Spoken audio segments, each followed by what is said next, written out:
Today, we're diving deep into a brain state that gets misunderstood all the time. We're going to reframe it, not as a flaw, but as a highly specialized and pretty amazing survival tool.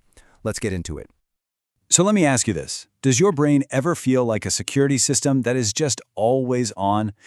Constantly scanning your surroundings, analyzing every little detail, and always trying to predict what's going to happen next? If that sounds familiar, then you are definitely in the right place. Well, that whole pattern has a name. It's called hypervigilant cognition. And the two most important words here are learned brain state. This is huge because it means this isn't some default setting you were born with. It's not a conscious choice. It's an automatic pattern your brain developed over time based on your experiences. Now, because this state can feel so, intense, it often gets slapped with all sorts of labels. And this creates a ton of misunderstanding, not just from other people, but inside our own heads too. So let's just clear the air and re-examine this always-on brain. And this right here, this completely reframes the entire conversation, doesn't it? What's so often dismissed as just anxiety is actually a form of survival-based intelligence. What might look like paranoia from the outside is really a deeply learned brain state. And what gets labeled as simple negativity is, at its very core, a protective adaptation. It's a total shift in perspective.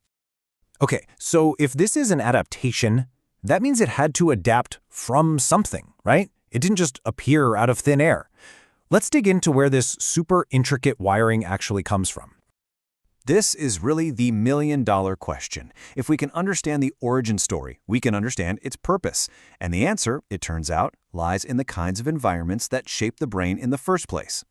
So what kinds of environments are we talking about? Well, psychologists tend to point to places where these three things were common. When your world is unpredictable, when there's a constant low-level hum of emotional tension, or when safety just feels inconsistent, the brain learns a crucial lesson. It cannot afford to relax. It has to stay on guard. And here it is, the essential takeaway. Your brain did this to protect you. It was a survival strategy. By staying on high alert, the brain could detect potential threats faster. It could emotionally prepare for whatever was coming down the pike. Honestly, it was a brilliant and absolutely necessary tool to navigate a challenging world. It kept you safe. But what happens when that survival tool stays switched on long after the threat is gone? Well, that's when it becomes a double-edged sword, with some truly incredible strengths, but also some pretty significant strains. So here's the trade-off. On one hand, this cognitive style can feel like a superpower.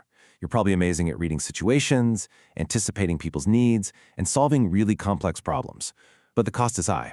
Your nervous system is in a constantly heightened state, and that nonstop pattern seeking is just plain exhausting. It's a fast track to mental fatigue and stress. And this is the heart of the matter.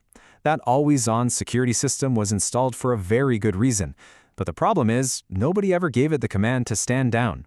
The brain is still operating on old data, protecting you from dangers that may not even exist anymore. So, how do you work with this powerful brain architecture? The great news is that you can actually teach it new patterns. The goal isn't to get rid of it, but to recalibrate it, to turn it from a burden into a strength. And this point is absolutely crucial. Trying to force your brain to shut down is like fighting your own security system. It's only going to increase its defenses. Real healing, real change, comes from working with your brain, gently teaching it that it's now safe enough to rest.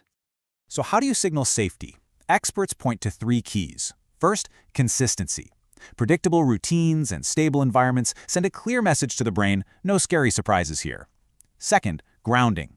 These are practices that pull you right into the present moment, showing the brain there's no immediate threat right here, right now. And finally, emotional validation. This is huge. Simply acknowledging your feelings without judgment signals that your inner world is a safe place to be. If you take just one thing away from our time together, please let it be this. This powerful cognitive style is a testament to what you've survived. It is a feature, not a bug. It's an adaptation. And that's the ultimate goal, isn't it? When you learn to regulate this system, to turn the dial down when you're safe and dial it up when you need it, hypervigilance transforms.